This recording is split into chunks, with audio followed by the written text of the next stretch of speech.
started. Since we're a little bit late here, I'll try to kind of move through stuff as much as we can.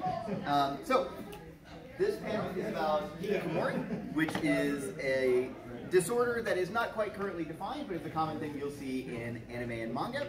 It's also something that I do research on in my capacity as a psychologist. And so that's something I'll try to bring both perspectives here, both our sort of anime pop culture stuff, but also sort of the science pieces that we can kind of connect those together. So my name is Will Nation. I am a PhD student in counseling psychology at Texas Women's in Denton. So I drove a few hours to get here, but it's okay because they give you free stuff to get in if you're a panelist. So, right? But yeah, so I actually have a master's degree in counseling, and I currently work as an instructor at TWU. So I teach psychology to all the future youths of America and also people that are like 40 and going back to school, because that's fine. We love that too. But I also do research on campus in social isolation, which is sort of related to what we're going to talk about today. And we'll talk a little bit about my own research, because this is my panel, and I can talk to you about anything I want, including my own stuff. So we're going to do that. So as far as things I've done that kind of have led me here, I've done a lot of different things. So I, in my master's program, did a lot of research on Asian and Asian American populations, which kind of helped with my interest here, and things like isolation and depression and all that. And I actually currently have I am just in the process of finishing my last study on the college campus about social isolation, which we'll talk about. I've also done other jobs other than teaching. I was a drug counselor for a while. I worked at a high school trying to get youths to stop doing drugs, which was great because then, you know, you go on a road trip or whatever to Colorado and you just don't tell them about it, so it's fine. Also, some of my favorite anime series, just for frame of reference where we're going, here's Eden of the East, which we'll talk about in here. I also like things like Hellsing and Cowboy Bebop, and you don't get to judge me for my anime stuff because I'm up here talking, okay? But if you go to any of my other panels someday, we will talk about all the series I like, because it's my panel. I get to talk about the series I like, right? And of course, all of these are like 5, 10 more years old, because, you know, I'm one of those people. So one of the reasons is like, okay, well, why are you here, right? Other than like, oh, the blurb was interesting, or, you know, you got bored and it's 1:30 in the afternoon. It's cool, right? But the thing for me that jumps out is there's a lot of these characters, right? We've seen this before. And even if you don't know half of these, this is page 1. If you search on a character site or whatever for a tag of characters that are Hikikomori, or that have it, or that in a series, this is what comes up. This is page 1 of like many more pages. And these are even just the ones that like I sort of know personally, right? So like the ones that are obvious to me, the big one that comes up to me is there's the guy from Welcome to NHK, if anyone's seen that one. Yeah. A number of years ago, but still there. There's the, can't remember her name, but the one from Watamote, fairly popular one. There's also things like Sayonara Zetsuba Sensei, if that's a one that people bring true. And the biggest, more recent one is No Game, No Life, right? Which I hope everyone has seen, because it needs another season and another movie that was better than the first movie. But anyway, that's a more personal hot take that we're not going to necessarily talk about. But this is like page 1, right? So I could go many more pages of Google search and have just like all of the presentation be slides of like, here's all these characters that you've seen before, right? But this is important because we see all these characters, and coming from a Western audience, we don't necessarily know everything that's in the anime we watch, right?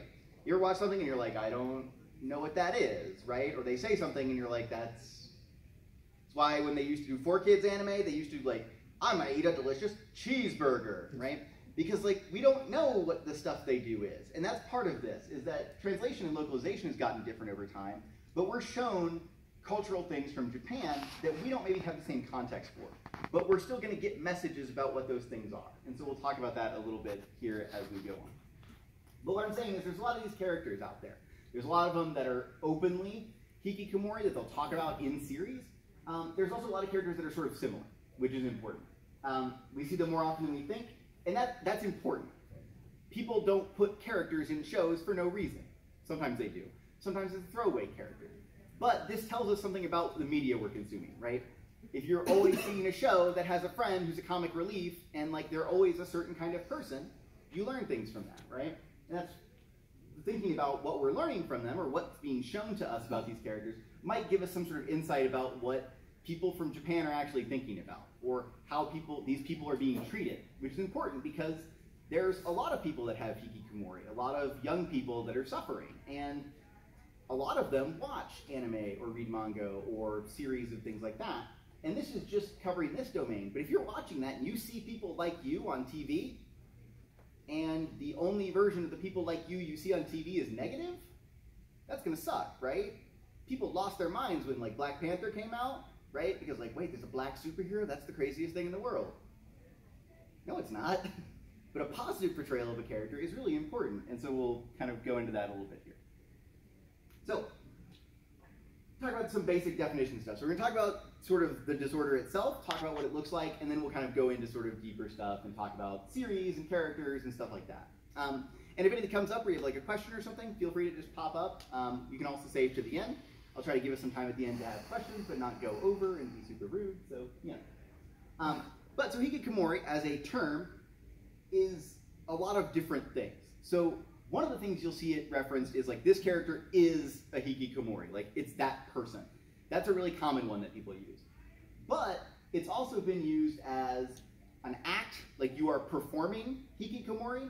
It's also used as a diagnosis, which it doesn't have an official diagnosis, at least in any American text, but it has a diagnosis. So this means it's possible to be a hikikomori who is doing hikikomori who has hikikomori. You may recognize that this would be very confusing to talk to people about, because you're like, okay, which sense of the word are you using that in, right? But typically what it refers to is it's acute social withdrawal with youth and adolescents. So young people just disappear from society all at once. So what happens for these young kids? Usually what will happen is the first thing you see, you stop going to school, because that's what you have to do, right? You have to go to school. So typically it's young men, especially. You're going to see young men between 13 to 17, which adolescents, right? There's a lot of things going on. I don't got to tell you what's going on when you're 13 to 17, right? You've been there, or you are there, and that's okay. We're all friends here. But this was first described in 1999, or around 1999, 2000, depending on who you ask. But it was by a Japanese doctor named Dr. Tamaki Saito. And he's noticing this thing of like, well, there's a lot of kids that are just locked up in their rooms and don't come out. And one of the things you might recognize is like, how do you notice that? Right? Like, oh yeah, I noticed my friend's kid does that. Well, I just never see him anymore, right? So it was a thing that maybe it was going on even longer than that, but this is the first time it was sort of defined. And it's almost exclusively found in Japan. So if you were here and you're like, hey, I just decided not to go to school and just hang out in my room for a couple of years, would that go really well for anyone? Yeah, not me. Didn't work for me, I tried, but you know, we all do our best. But this is sort of the basic stuff. And it's usually young men. We'll talk a little bit more about that, but we'll get into it here. So this is a typical picture, which hopefully includes a picture, right? And this is a gentleman who you might recognize is not 13 to 17, who is a hikikomori who is in his room, which some of you might recognize there's like some other things going on there, like maybe something like hoarding, but we're not going to talk about that. But typically this begins with truancy or absence from school, right? Because if you are between 13 and 17, the big thing you have to do is go to school, because legally you have to, right? You'll be like, no, screw you, Mom, I'm just not going to go. It's not how it works, because they send a police officer after you for a while. Again, tried that one. Wouldn't recommend it. But it's interesting because this is important because there's a link to this. Because many years before hikikomori was actually defined by Dr. Saito, there's a thing in Japan called school refusal, where it's just a rash of children that just refuse to go to school, or adolescents that would refuse to go to school. Which feels like it makes sense. If we're looking at this here and saying like, well, maybe that's step one, right? Because the first thing they have to do is go to school. But typically what you're going to see also is that hikikomori, the people, are typically these young men, but they're also, you know, usually the average age is around 15, so they say 13 to 17, but on average you're going to see about age 15 is when you're going to start. But you completely cut off from the world, right? So it's they don't go to school anymore, they don't go out, they don't even go with family. It's you are in your room practically 24 hours a day. Like, you don't leave, you just do everything inside the room. Which you'll probably go, well, how does that work? Right? Because you're 15 to 17 and you stay in your room all the time, how do you make money? How do you get things, right? Usually what happens is that the parents support them. People are like, what? parents support you just not doing life? That's not how it works. But that's how it works here, at least in some cases. They typically cut off from the world, with the exception of things like the internet, which is a thing now, which we'll talk about a little bit later. But typically the withdrawal lasts around 3 years. So like, you ever try sitting in your room for longer than a certain amount of time and you're like, man, I should really do something? 3 years. So you're typically 15 to 18 is what you're going to see here, young men that engage in this behavior. And this gentleman is far from 18, which he didn't start doing this when he was 20, right?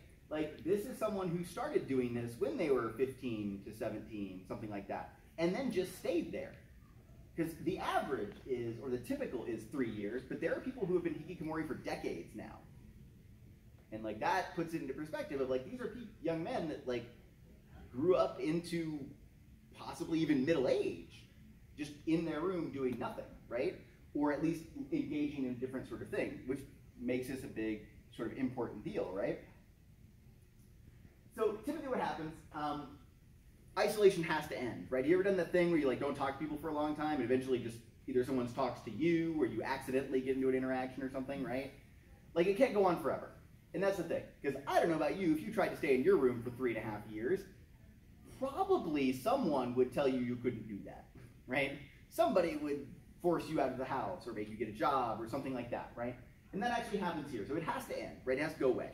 But there are some of these hikikomori that stay isolated for decades and decades. And we're saying, like, if this was defined in 2000, there are people that were of the first people that were examined in 1999, 2000, who are still isolated today.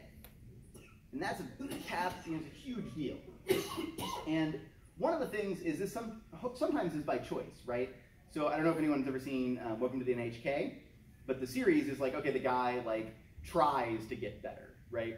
Sort of. It's a weird series and a lot goes on in it. But he tries to get better, right? And then happy ending, la la la, good, right? Sort of happy. But also, one of the things that happened, especially early on, was they would force these people out of their rooms. Which for some of you is like, yep, that makes sense, right? Like if I tried to isolate myself, mom would just kick me out of the house, right? Which feels like that makes sense. But one of the things they would do is essentially just abduct you from your own room. So they're like, well, my kid is stuck in their room and I can't do anything about it. So they would call people to come to their houses and abduct their own children out of their rooms and throw them in a group home. So if you were like not happy with the world and you were in your room for like arguably a reason, would you be real happy with the fact that your parents like kidnapped you and threw you into a group home? Probably not, right? I'm not happy when my parents like make me drive anywhere, right? But they would abduct these children and abduct their own children, throw them in these group homes, and that was the method of treatment. That was the #1 way you treated hikikomori. Was like you just straight up abducted your child and threw them into this thing until they got better.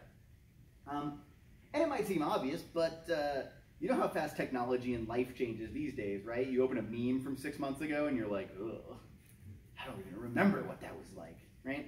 But if you're stuck in your room for 3.5 years, you miss a lot, especially if you started doing this in like 2000. Anyone ever look back and be like, I was doing this the other day. I was like, when did that series come out? Like 2 years ago? Oh, that was 2005. That was 13 years ago. Dang, right? Okay, I'm old, I get it.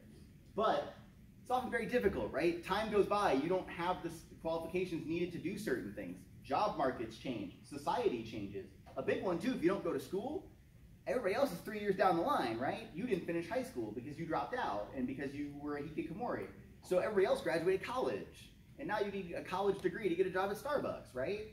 Like, it's a snowball thing. The longer it goes on, the harder it is to rejoin society, which is why support is really necessary. And I think that's what they were trying to get at when they were like abducting you and throwing you in a group home, because they're going to try to help, but a little misguided maybe, some might say. And especially nowadays, we don't really like the whole like force people to do anything in mental health treatment, just so you know. Like, it's really bad when you have to like send somebody to a hospital or like force them to take medication or something like that. It's not good. So this is another picture of a hikikomori kind of setup, which for my liking has like way too many monitors. Like, how are you going to look at these? But this is another example that somebody might have. But there are other supporting factors here. So we talked about sort of what's typical. But let's talk about supporting factors. So one of the things is often that treatment doesn't happen or that it's slow to happen.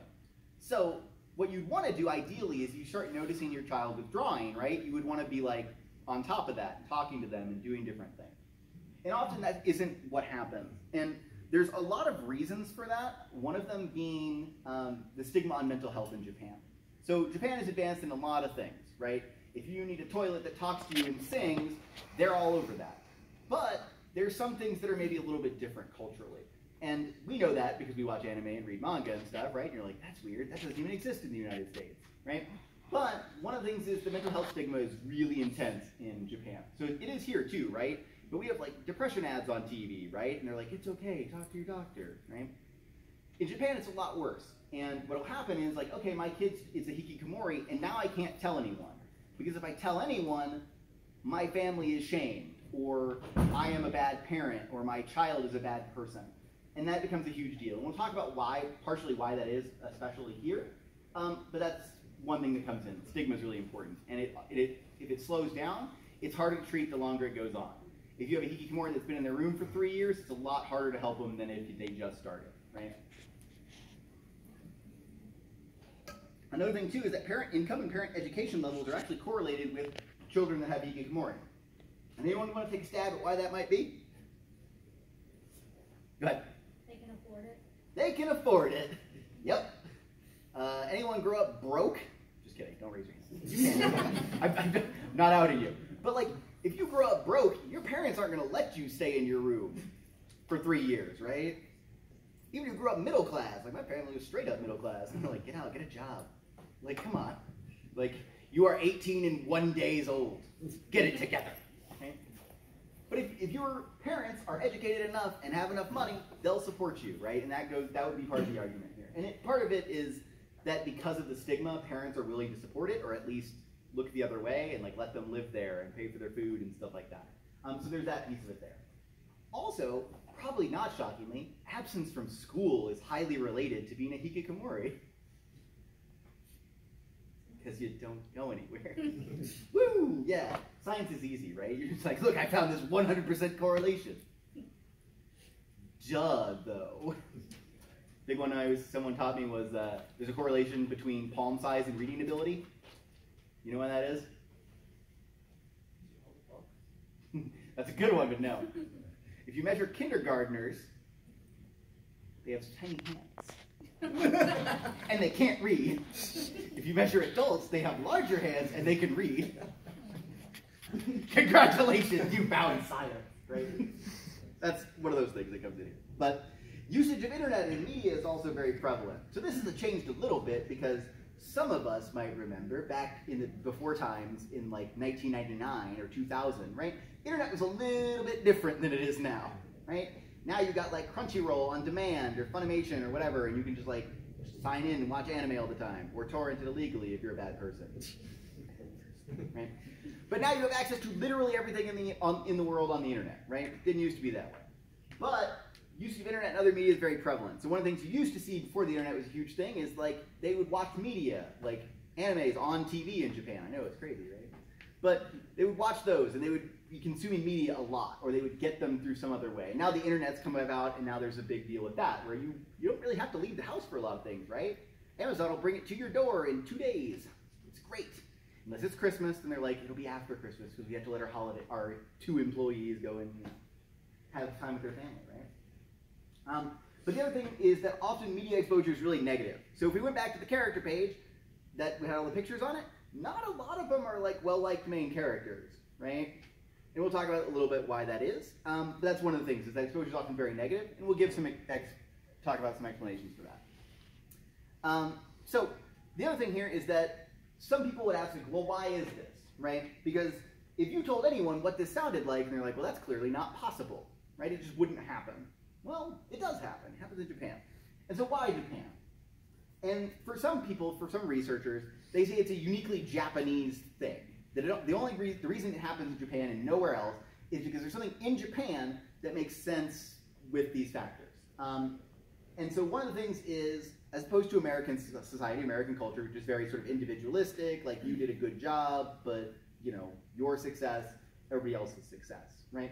Japanese, Eastern Asian cultures tend to be sort of the opposite of group success. You're very linked into a group, you have family dynamics, you have societal dynamics, right? That's why when you watch anime and manga, or if you read Japanese stuff, there's a lot of really strong emphasis on being polite and being, you know, courteous and having honorifics and things like that.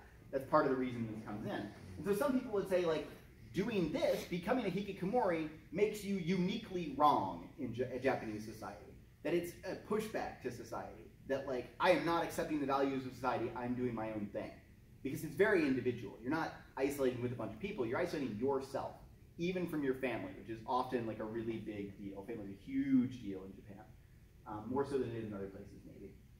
Another one that people come across, and this is more from a sociology perspective, but some people talk about in the early 2000s, there was a lot of weird off-kilter stuff going on in Japan at the time. One of them was the lost generation, which is what they talked about. But essentially what happened around 2000, it's still kind of going on, but around the year 2000, a lot of young people were aging into a society that really wasn't equipped to handle their needs, right? Society was changing very quickly because of the internet and because of a lot of other things and outside influences and culture. But it was also, you know, they told you to go to college and get a job, and then you went to college and now you can't get a job, right? Because the older people are still working because they have to, and they take up the jobs that you need, and then now you're disaffected because I wanted to do these things, I did what I was supposed to do, and society didn't help me out. And so that's one of the arguments that people make here. The other thing that people point out really quickly, if you talk to anyone about this for more than about 5 minutes, they're like, why do parents let that happen? Well, it's because the families often let it happen. They'll see it going on and do nothing about it, or do very little about it, or try to do it on their own without involving other people. And that's a big deal. So families often let this happen for one reason or another. It can be financial, it can be due to mental health stigma, it can be due to a lot of reasons, or lack of understanding even, right? I don't know if my kids started disappearing from life and not going to school. There's probably a lot of things I would try on my own before I started trying to, like, go talk to a doctor or a mental health person, right? And also mental health treatment and stigma is often very negative in Japan. And we'll talk about how that's changed over time, but that's a big deal. And if you're constantly getting messages that, like, to be mentally ill is to be a wrong or bad or broken person, it's really hard to get people to go out and seek treatment, especially when their problem is they don't want to leave the house. Because, like, not a lot of therapists do house calls, right? And if you're a practicing clinician or something, you've got to have people come into your doors. You can go to them, but, like, they also wouldn't let you in. That's the thing. They're in their room, right? So there's that piece of it as well. So, turn on media. This is half of a screenshot, essentially, from Welcome to the NHK, which came out in, I think it was 1998, 1999. But this is when it was first being coined. So Welcome to the NHK is one of the first series that explicitly had characters actively identified as it. And indeed, the main character of Welcome to NHK is a Hikikomori. And that's the whole story of the thing. It's like chapter 1, page 1 of Welcome to the NHK, the manga, is like, someone knocks on the guy's door and is like, Hikikomori, right? They're terrible. And he's like, I'm not one of those. And then, you know, of course, comedically proves that he is in fact one. But, so, media exposure is really critical here, because it's critical in the point of view of, like, it's important, but it's critical also in that it's bad. And originally, one of the big things that happened in the early 2000s, there was a really significant, like, public eye kind of thing, murder that happened in Japan. And depending on how much you know about Japanese culture, murders are not necessarily a thing that happen the same way they happen here, right? Because here, like every Tuesday, some huge murder happens and we all watch it on the news and then forget about it because next Tuesday there's going to be another big one, right? Japan is not the same way. And so in the early 2000s especially, it was not the same way. And there was this huge high-profile murder that happened, and the person who committed the murder was allegedly a hikikomori. So this is early 2000s when the term isn't even really known, right? The doctor has just coined it, people are starting to talk about it, and then the first vision you get of it is, this guy murders people, right? And this is bad, because the first vision anyone has of a hikikomori is a murderer. So now, the popular cultural conception is that these are bad people, they're criminals, which hurts society. You can't get help, right? Because if you go talk to somebody and they're like, oh, you're a murderer, right? And you're like, well, that's bad. But you're also, if you're the person watching the TV, if you're the hikikomori in your room watching television, that tells you you probably shouldn't go outside, right? that like society is now against you, and you should just stay in your room because no one knows and no one's going to get you, right? And this is sort of how media went. For a while, their portrayals of media were pretty negative. So Welcome to the NHK is a good example. So Welcome to the NHK is actually about a Hikikomori who is in part rebelling against how media portrays him, right? Even though he is kind of a sad and pathetic character in the show, he objects to the fact that the media will tell you that, right? But on TV, a lot of the characters are goofy or pathetic or side characters or, generally portrayed as not good. There's not main characters usually that like get the girl and have perfect lives, right? And that conception changed over time, but that was the original version. And also, this kind of leads to stigma and shame, right? You already think mental health is bad. You already think what you're doing is bad. And then we get into this like, well, you're not going to seek help. Also, more recently, media has become a weird thing where people will talk about linking Hikikomori to other phenomena, which we'll talk a little bit about later. But one of my favorite ones is this idea of grass-eating boys. And it's used exclusively to describe young men in Japan who, like, don't want sex bad enough. Not even kidding, that's a thing. And they're like, yeah, because they just don't, like, they aren't carnivores, right? They aren't, like, I'm like, that's a weird comparison to make, but all right. But there's that, and then there's this idea of what they call celibacy syndrome. Like, it's a disease where you just don't sex. Which I will grant you that if you stay in your room for 3 years or 4 years, probably not, right? But that it gets linked to these kinds of things. And you're like, well, that's a weird thing to put those things together. But this is the history of it. Like, this is the modern version, and there's, older versions that we'll talk about as well. But so pop culture, right? So the first one is like, you're a murderer. Well, that's a bad way to start, right? Bad first impression. You don't want to go to the holiday Christmas party and they're like, or the office Christmas party and they're like, hey, But it was also a big thing of like, it shames your family to be like this. And I know it's like a stereotype, like, oh yeah, Asian people and shame and families, right? But this is how it was, that like, if someone finds out that your kid is a Hikikomori, your social life is over, right? People will not talk to you. And like, that's a really big deal, especially in a culture where you're supposed to be connected to people, right? But one of the interesting things is NHK, which is referenced in Welcome to the NHK, right? Because one of the characters' delusions in the show, if you haven't seen it, is he thinks the channel NHK, which we know, yeah, media channel in Japan, but he thinks that the channel of media is out to get him, right? It's a conspiracy.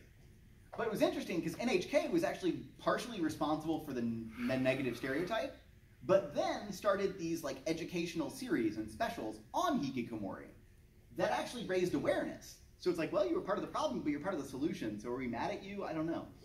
But they started this thing, and they raise awareness. And Hikikomori becomes a term, in Japan at least, that is known publicly.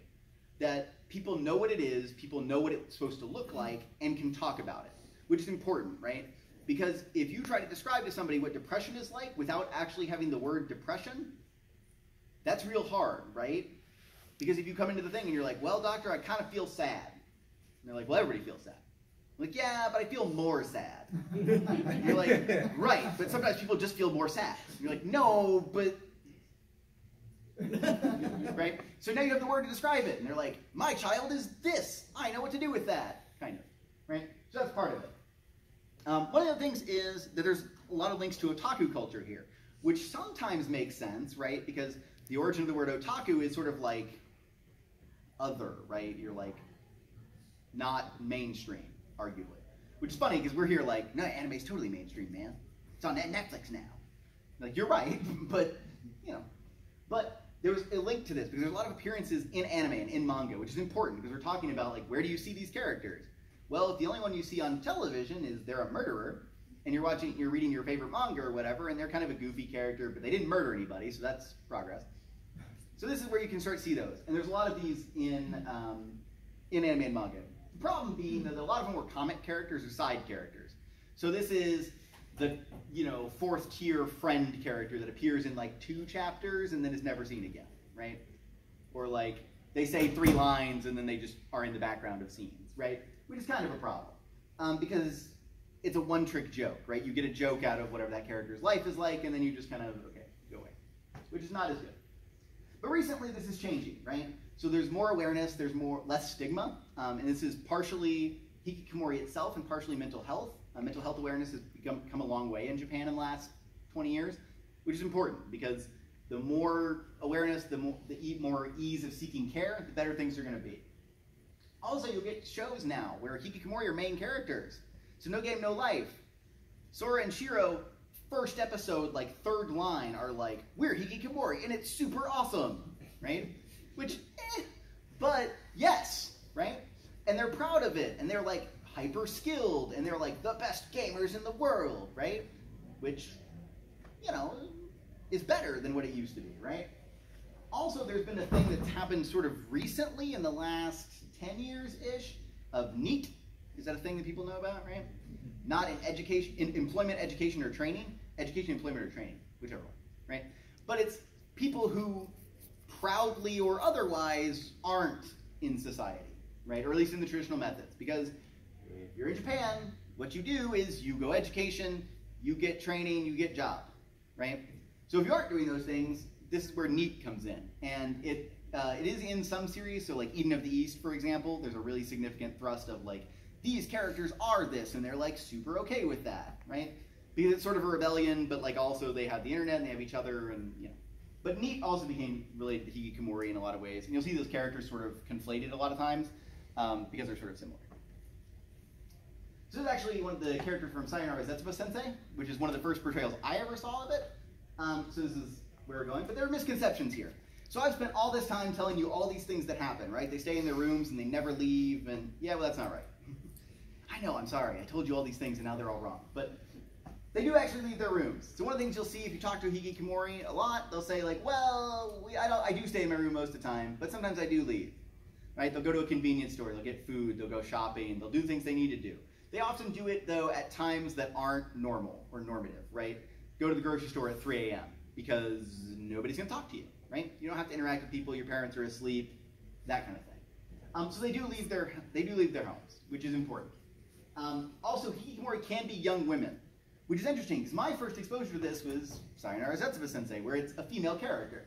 But a lot of the portrayals are men, and indeed mostly the people that suffer it are men. But it can be young women, which is important to note here as well. And not all Hikikomori are like people that are just socially incompetent disasters. Like, it's not like a comic thing where they're like, they can't talk to people. That's not always the case. It's not so much that they necessarily fear interacting with people, it's just that they don't, right? So some of them are perfectly pleasant people. If you talk to them, they just don't want to talk to you, right? Which feels important because, if you're saying like, well, it looks like this, right? Or it looks like they're afraid. It's not always that. Sometimes it is, though. They're also not all NEETs, although definitionally they sort of are, because they're not employed, they're not in education, and they aren't in training for education, right? So they are, but they aren't, kind of a thing, which goes in here. Also, talking a lot of smack about families, right? Like the parents just let it happen. The parents are often involved. They are trying to help. And that it might look different than what we would think, because like, again, in my house, if I tried to pull that one, it was like, cool, so we dumped all of your stuff on the front lawn, and you're moving out now. And that's not necessarily how they handle it. But they are trying. They talk to people, they talk to doctors, that kind of stuff. Most of the time. So that's another piece. So, one of the things we're going to talk about here is characters, right? So this has sort of changed over time, and I tried to put this in sort of chronological order because, it'd be unfair of me to just make my own point without, like, good evidence. Although, I did it anyway, so. But these are characters that have. So we'll talk a little bit about kind of what these mean. So I don't personally fruits basket, but a lot of people have in the world, and that's cool. No judgment. But the main antagonist of that show is a Hikikomori who like barely leaves their personal space and like everybody else has to take care of. And they're also a cruddy person, is my understanding, right? And they harm other people on purpose. And I'm saying they because I'm not going to give a plot spoiler away because I'm better than them. But it's only slightly. But Fruits Basket is like 20 years old, man. It's fine. But anyway. But they harm other people actively. And this kind of fits with that early portrayal, right? Like, Hikikomori are bad people. They're criminals. They're murderers, right? This person, you do you, people outside. But But the idea here is like, this kind of fits with earlier preconceptions, right? And Fruits Basket and Welcome to the NHK are roughly about the same time, so I'm cheating a little bit. But that was main antagonist of the show, main antagonist of the series. And now, you know, of course, it's like an anime or a manga series, so like everything kind of turns out at the end, right? Like the bad guy, it turns out like they're willing to give it another shot and be a good person. It happens in a lot of anime and manga, right? But that's kind of what happens there, at least there's that hint of that. So that's good, right? They have an arc or something that changes, but they're overall a bad person. They're overall the antagonist, which is important to note here. Then you get things like Welcome to the NHK with Sato. He's the main character, yes. So we have a main character that is a Hikikomori. Now the problem is Sato's kind of a terrible character. He's like the worst and like doesn't have a job, and he's like actively the worst version of a Hikikomori that you could actively see. And he's like a pervert and all these negative character traits, right? Like his brilliant plan is to get with his friend and make porn games, which is actually a thing that relates back now, that like people are like, well, that's the problem. It's all those Eero games. It's keeping those youths from wanting to have sexual relations. It's like, what? All right. But that's Sato, right? He's comedic and he's goofy and he's gets into hijinks and stuff. And like also his series is super weird, so like I'm not gonna go into it so much, but if you are interested, it's out there, the manga's out there, the anime, it's good, it's confusing. But he's a main character, so that's good, but he's also portrayed as really negatively. Now, at the end of the series, though, he does go out of his sort of Hikikomori status, right? He gets a job, he does positive things. And some people will kind of read the ending different ways, because there's like a lot of weird layers that I don't want to touch or go into. But it's mostly positive, so that's kind of a good thing, right? He gets the girl, maybe, kind of, and he gets a job, and I guess that's good, if you like that sort of thing. So fine, right?